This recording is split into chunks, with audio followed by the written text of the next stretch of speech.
Well, I really never knew how to start this video, so I'm gonna start it saying this and thanking you from the get-go from watching it.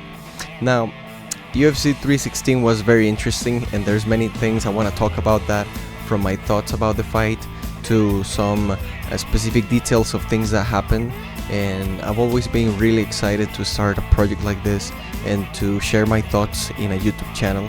Consider this video, yes, a breakdown of 316 and also a little intro as to what I want this channel to be, and just share my initial thoughts. Firstly, on this pay-per-view that we had been quite a while without, in my opinion, a good pay-per-view. This one was pretty solid.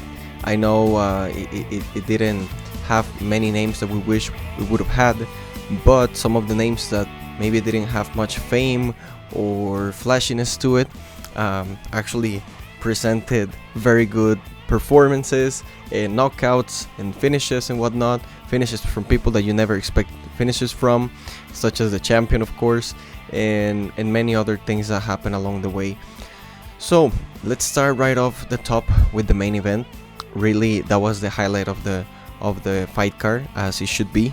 I really agree with that, in that sense, with Michael Bisping, in the sense that he says the main event should always be the main attraction, and in this case it definitely was. I know everybody says Merab is boring and that he has this wrestling style that is just plain and boring and simple, but really I think if you closely pay attention to the fight and you see what he's doing with his opponents, and you just imagine how they're feeling suffocated and like they have no escape, you know he really is doing something to them. Those are professional trained fighters who are specifically trained to fight a wrestler that's gonna do exactly that. And really, Merab doesn't come with many different things, with many different techniques, with many different tricks. He's not an Islam Makhachev or an Umar Nurmagomedov or one of those guys that always come up with something tricky to get you to the ground. Just look at how Islam finished Poirier. You don't even see Islam hitting that takedown all that often, but the single time that he hits it, he gets it, right? Why? Because that's an elite submission and wrestler and grappler, of course. But when it comes to Merab, yes, of course he's elite. Of course he's an MMA elite grappler, but he's really not the type of fighter that has many techniques in his arsenal when it comes to getting you to the ground. You saw how many times he took Umar down with the same type of takedown by pulling his leg after getting the single leg and pulling his leg down, and even made him roll after the almost knockdown in the fifth, because he could always hit that takedown and repeat it over and over again, and he knows he can get it. So in that sense, just imagine how good he has to be in those few techniques that he hits, so that even when you train, even when you're ready, even when you're supposed to be the longer guy, when you're supposed to be this tall guys are supposed to be are like tables, says Dominic Cruz. How can you take down a guy that is so long? He just poses with his arm. He just put his leg here, and he just posts with his arm here and there into the cage, and it's impossible to take them down. Hell no! We saw Merab taking Sean down with the same techniques over and over and over again. No hip excuse, no background lighting excuse. Merab is just a better fighter. And for me, it's interesting because it's obvious how in the first fight Merab was better, and then Sean gets given another opportunity to fight for the title right after, without having made any improvements, without having made any changes, and then he looks even worse, because Merab, being the better fighter, learned a lot from a fight in which he won. Just imagine you pass a level in a video game. You know everything that can wait for you along the way in the video game. You go play that level again, knowing what's gonna happen, and you know you're gonna perform better. You're gonna see a lot of things coming, and on top of that, you can even style on the level. That's why video games are gonna let you like repeat levels to style on them and repeat them until you get all the gems and the diamonds and the stars and whatnot. Shout out Crash Bandicoot. You know, that is exactly what Merab is doing here. He knows exactly the path to beat Sean. Everybody knew exactly what was gonna be Sean's kryptonite or weakness. But it happened the first time. Everybody is like delusional, like no, this definitely wouldn't happen, you know, if Sean was alright, because he's that good, because obviously he is so proven and he's fought so many wrestlers along the way. It's not like he was fighting low level strikers along the way to his number one contendership, and then he finally got to the title and he found out what it was to deal with the elite of the elite, with the guys that kick ass to the guys that kick ass to the rest of the division, you know. Yes, Yang is a problem for bantamweight, but Merab kicked his ass for 5 rounds, and I'm a Yang fan. I really am. But it is what it is, you know. And stylistically, Merab is a nightmare for everybody in this division. Nobody does what he does best, and I think this proved it. And let this be a clear example as to why the UFC shouldn't be giving these free title shots to stars. Was it really worth it? I mean, this could have gotten more money and more revenue had the rematch been at a later time. Now, props to Sean, because he really showed up. Honestly, I don't know you guys, but at the beginning of the fight, you could see that Sean was being aggressive, that he was trying to take the center of the octagon, and that he was putting, while he had the best pace, he was putting his pace on Merab the best way he could. Now, of course, that was clearly not enough. But even when you look at the strikes count, you realize that that Sean was more present, that he was doing more, that he was more active, that he wanted to win, that he really didn't get broken in the first fight. Now, of course, it's heartbreaking for Sean on the other side when you saw like the post-fight interview. The in-octagon post-fight interview, you could tell how he wanted to be classy with the fans, grateful with life, but he was like near to broken about the fact that he trained so hard and he spoke such a big game, and the UFC bought his talk about the excuses and about everything because the UFC just wants to believe Sean is that good. And after all that talk, the training, because you can bet Sean worked his ass off. That skinny ass showed up looking muscular to the fight. Just let that tell you how much that guy was working out to face Merab. Now, obviously, that was not enough. Merab is in another level, and for some freaking reason, this guy Merab trains so hard. He even shows up injured, and you can't tell. He's still that good. Bro is probably fighting through pain, but he's that crazy. You know, he's the type of guy to dive headfirst into frozen ice and then come out of it bleeding, but laughing and chilling, and just next day he's training, because that mother effort just doesn't feel pain. It's not like you and me, you know. So of course he shows up to a new fight with way more confidence, and now his training camp tells him, I'm pretty confident, bro. I'm so confident that his corner, when they watch the tape again, and they watch, I believe it was the second or the end of the second or third round, where Merab was on top of Sean against the cage, and he was like kissing him. That was almost the exact same position that Merab used to finish Sean in the rematch. Why? Because they saw that opportunity. Now, looking back, of course, it's obvious for us to see it, but they saw it then and they implemented it. And even in interviews, that's how I connected the dots. In interviews, Merab's coaches were telling the media how they want Merab to focus more on a finish because of the show voting that took place the last time around. He didn't go for the finish. He just didn't think about it. He just didn't focus enough. And who is to say that in those last 10 seconds of that round in the first fight, Merab couldn't have gone for the finish and maybe gotten Sean out of there unconscious, choked out. Now, for me, this was really a statement. I really am amazed as to how this guy keeps getting better and better, and how there's no injury or no pace or no age that affects that guy. Is freaking like 36 years old, nearing 37, and he's going strong. So for that to be done, and also at a smaller weight division where age catches up with you so fast, He's still fast, not even the fastest in the division, but he doesn't need it because he gets people so tired that he gets them down to his speed and then even below his speed, and that's when he kicks their ass. So really, this guy has the perfect game plan as long as the elements holding it up stay there.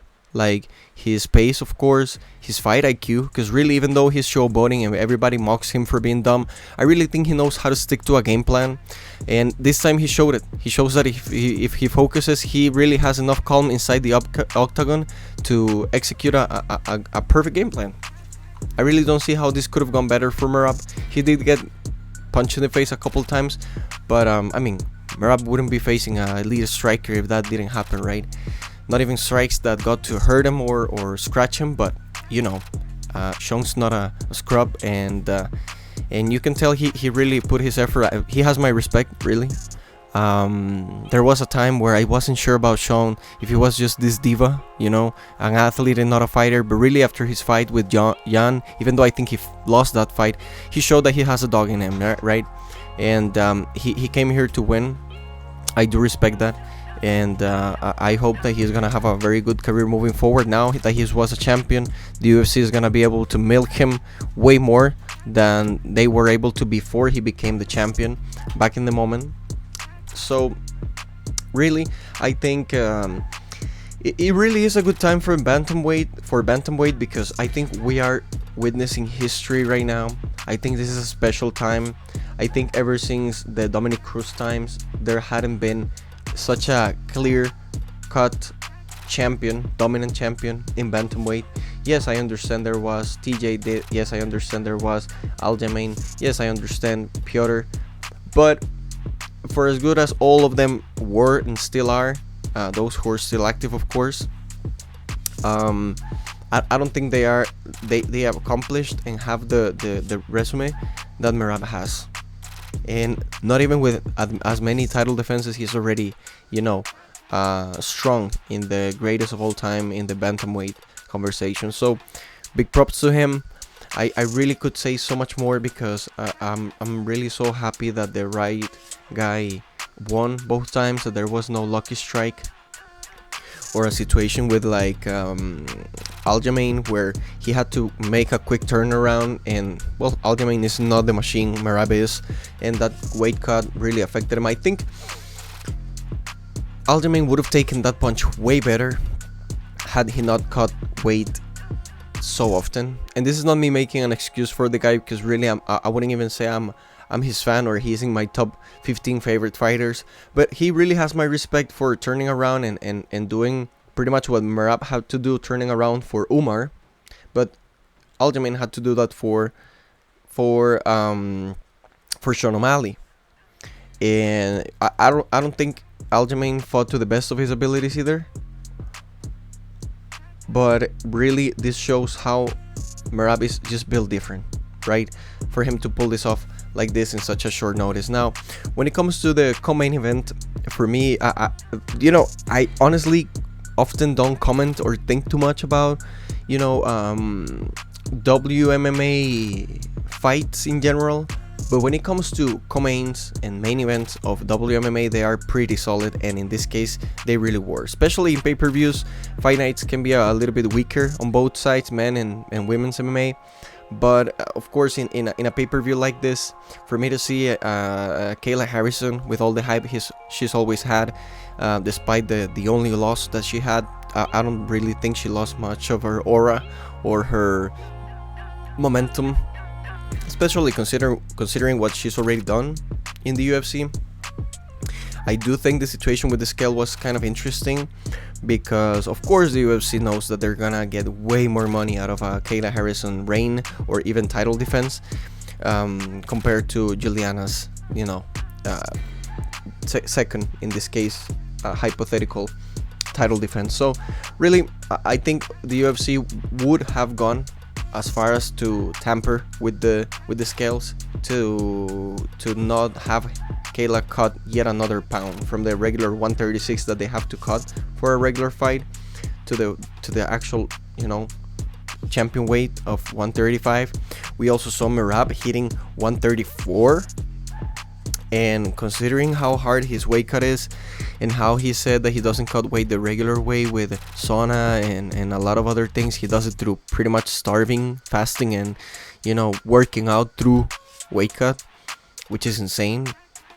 And for him to do that rough weight cut for the roughest of the pounds to cut, and do one more, for me, that like I don't see that happening. That fight camp is so well monitored, and Merab is a veteran at this point. He's a champion making title defenses.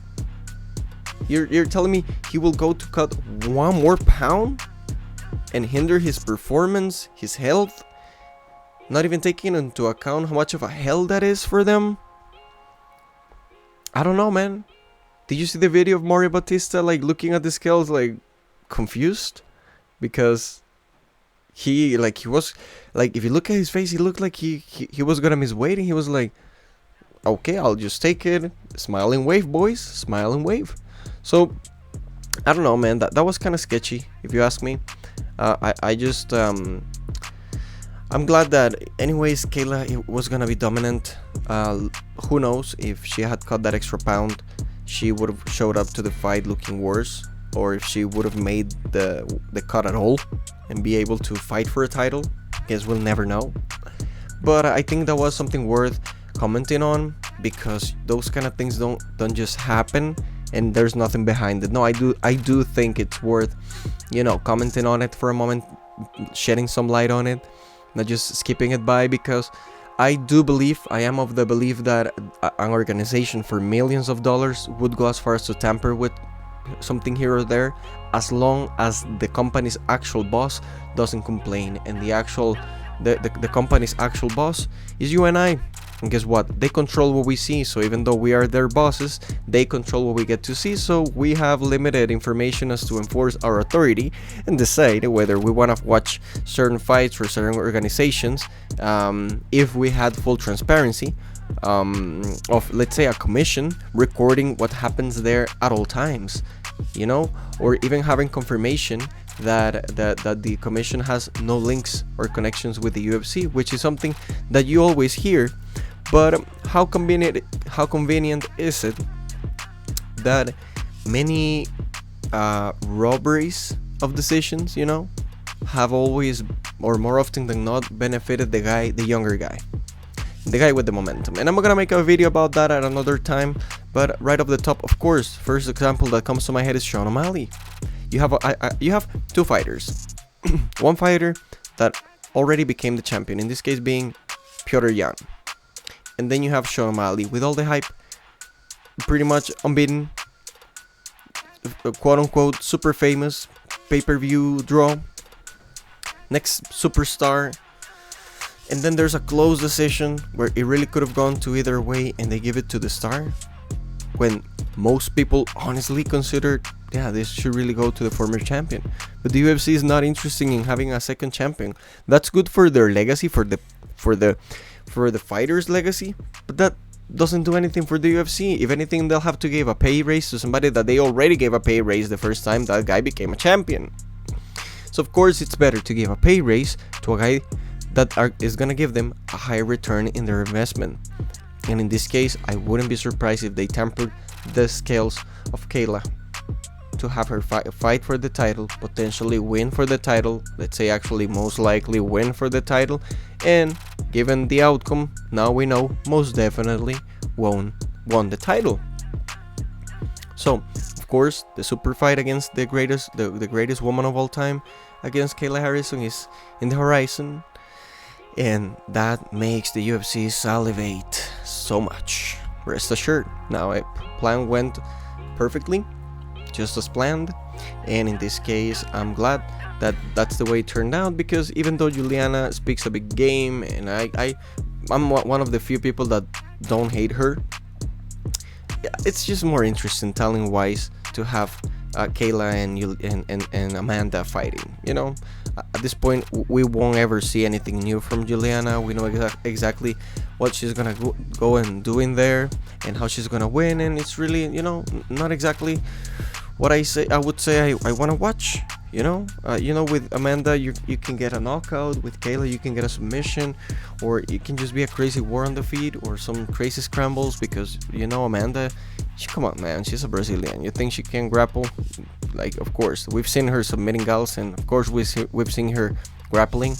But the fact that she has that crazy knockout power doesn't mean that she's like afraid to go to the ground. Don't forget, like, did you see them making the face off after all the hugging, kissing, and before the buttock grabbing by Amanda?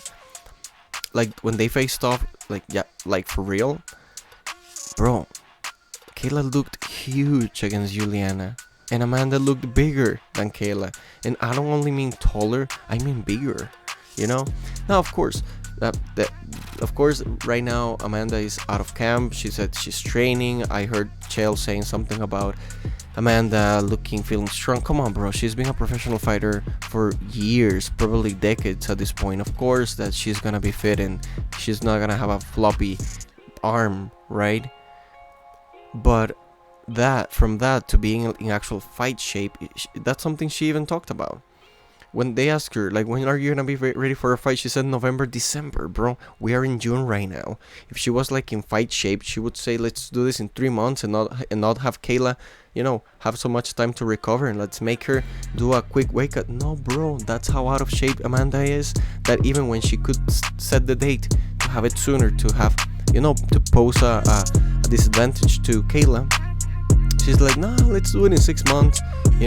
Not saying that Amanda needs an advantage, not saying that, but fighters will always try to get as many advantages as they can against an opponent. And even Amanda said it, this is an opponent that brings the lioness out of me, implying that, not saying that she scares her, but I think Amanda's gonna train extra hard for this one. She will have the motivation, really, really heavy motivation, really heavy grappling motivation. So, I'm looking forward to that fight. These 2 fights for me were the highlight of the night. I know the other fights took place, like the Vicente Luque against Kevin Holland, and other fights along the card that had good knockouts. For me, this really were the standouts, and I wanna leave it at that with this video because it already extended to over 20 minutes. So I really appreciate if any of you watched or listened till the very end. This is the first submission of Kombat Kanvas, and I appreciate your viewership. I appreciate if you drop a like, if you subscribe for more videos, for more episodes, just to hear my thoughts on the fights. And also I would love to hear yours in the comment section below, guys. Thank you so much. Bring me into the algorithm. We're just starting, but we're gonna start strong, and that would only be with your support. And appreciate you guys. Have a good night. Bye bye.